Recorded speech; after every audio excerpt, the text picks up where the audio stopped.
Hello and welcome to our channel Cinescribe. तो दोस्तों आज हम करेंगे द वॉचर का एपिसोड नंबर 6 डिस्क्राइब, जहां अभी तक काफी कुछ उलझी गुत्थी सुलझ रही थी पर अभी भी वॉचर पकड़ा नहीं गया था। अब आगे यहाँ घर के अंदर से निकले टनल में नोरा और डीन जाते हैं, जहां उन्हें एक आदमी भागता हुआ नजर आता है और डीन उसका पीछा करता है। उसी लंबी टनल के अंदर वॉचर ने अपना रहने का भी ठिकाना बनाया हुआ था और वो रास्ता सीधा निकलता है पर्ल के घर के अंदर और वो आदमी जेस्पर होता है। पर ये बात अभी तक डीन और नोरा को पता नहीं चल पाई थी। डीन और नोरा कंप्लेंट लेकर पुलिस थाने जाते हैं और चैम्बरलैंड को बताते हैं, पर चैम्बरलैंड को उस दिन उसकी बेइज्जती करने की नाराजगी अब तक डीन और नोरा से बनी हुई थी। उस टनल में इतने दिनों से कोई था और किसी को पता ही नहीं था। तब डीन चैम्बरलैंड को सर्च वारंट ले जाकर टनल में जाने को कहते हैं, जिससे वो खुद को सस्पेक्ट लिस्ट से हटा सकता है। लेकिन चैम्बरलैंड ये करने से इनकार कर देता है और डीन और नोरा को बेइज्जत करके उन्हीं को धमकाकर बाहर निकाल देता है और उनकी कोई हेल्प करने से मना कर देता है। लास्ट लेटर डीन ने लिखा था, ये बात नोरा और थियोडोरा के अलावा और कोई नहीं जानता था। फिर चैम्बरलैंड को ये बात किसने बताई थी? इसी को जानने के लिए नोरा और डीन थियोडोरा के पास जाते हैं, जो उन्हें बार बार विश्वास दिलाती है कि वो चैम्बरलैंड के साथ नहीं मिली हुई है। लेकिन थियोडोरा कहती है कि ये केस तो वो सॉल्व करके ही रहेगी। अब थियोडोरा नोरा और डीन को बताती है कि उसे ओड टू द हाउस के फेसबुक पेज पर उस आदमी की इमेज के ऊपर उसने रिसर्च किया तो उसका नाम पता चला और उसका बैकग्राउंड के बारे में भी अच्छी खासी डिटेल उसके हाथ लगी। उस आदमी का नाम रॉजर कैपलर है, जो एक डिवोर्सी है। तो थियोडोरा उसकी एक्स वाइफ से मिलने जाती है, जिसका नाम ट्रिश कैपलन होता है। दरअसल 25 साल पहले रॉजर और उसका डिवोर्स हो चुका था। डिवोर्स का कारण थी रॉजर की स्टूडेंट,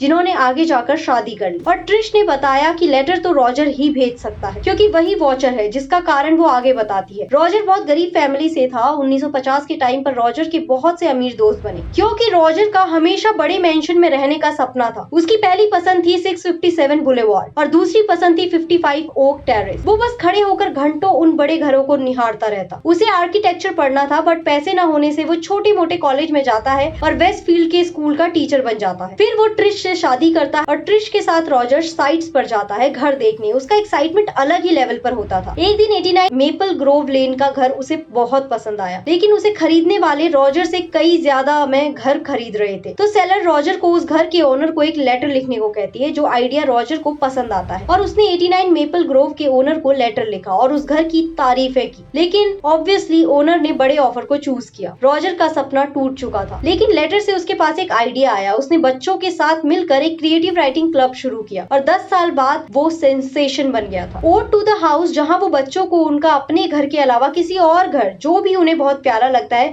उसके ओनर को एक खूबसूरत लव लेटर उस घर के लिए लिखने को कहता है और अपना नाम छुपा कर रखने को कहता है। उसी क्लास में वही लड़की थी मीको नाम की, जिससे आगे चलकर रॉजर ने शादी की। तब बच्चों ने वही किया। 55 ओक ट्रीज, जो बचपन में रॉजर को बहुत पसंद था, उसमें लेटर्स आने शुरू हुए। रॉजर जहाँ रॉजर के दोस्त की बहन रहने लगी और रॉजर उन लेटर्स में घर की खूब तारीफें करता और 10 साल में हर साल एक बार जरूर लेटर लिखता। पर फिर सडनली एक साल लेटर मिला जिसमें धमकी भरे शब्द थे। एक वीक में फिर उन्हें लेटर मिला जिसमें रॉजर या किसी और ने खुद को वॉचर नाम दिया। अब डीन, थियोडोरा और नोरा कैरोल फैनेगन, जिसे वो लेटर मिल रहे थे, उनसे मिलने जाते हैं, जहां उन्हें रॉजर के बारे में और भी बहुत कुछ पता चलता है। अब डीन और नोरा रॉजर को पकड़ने का प्लान बनाते हैं और उनका पीछा सुपरमार्केट में करते हैं। अब रॉजर की बीवी के आगे डीन उस पर ब्लेम लगा देता है, जिससे वो नाराज होकर और वायलेंट हो जाता है और नेक्स्ट डे उनके घर के बाहर खड़े होकर वॉचर की तरह उन्हें देख रहा होता है और कहता है कि अब इल्जाम उस पर लग ही गए हैं तो वो अब पूरी तरह से वॉचर का काम करेगा। डीन काफी डर जाता है। अब डीन कभी मॉरिन पर, कभी रॉजर पर, कभी पर्ल पर एरोगेंस दिखाने लगता है और सबको सस्पेक्ट की नजरों से देखने लगता है, जिससे सब उससे नाराज हो जाते हैं। फाइनली डीन और नोरा डिसाइड करते हैं कि वो घर बेच देंगे और उन्हें ऑफर भी आ चुका था। लेकिन सडन कैरेन उस घर की reality murders watcher sub article में छपवा देती है, जिससे उस घर को खरीदने का ऑफर वापस ले लेते हैं, जिससे डीन और नोरा काफी परेशान हो जाते हैं। जब सब कुछ फाइनली पीछे छूट रहा था और अपराधी पकड़ा नहीं गया था और कैरेन ने ऐसा इसलिए किया क्योंकि वो उससे अपनी बेइज्जती का रिवेंज लेती है। अब डीन और नोरा फैमिली के साथ सिटी में ही रहने लगते हैं और यहीं पर सुलझा हुआ केस और उलझ जाता है और एपिसोड यहीं पूरा हुआ। क्या अब आखिरी एपिसोड में वॉचर का असली चेहरा सामने आ पाएगा? आप हमें कमेंट बॉक्स में जरूर बताएं और आप किसे सस्पेक्ट करते हैं ये भी जरूर बताएं। जानने के लिए देखते रहिए द वॉचर और साथ ही चैनल को लाइक, शेयर एंड सब्सक्राइब करना ना भूलें। धन्यवाद।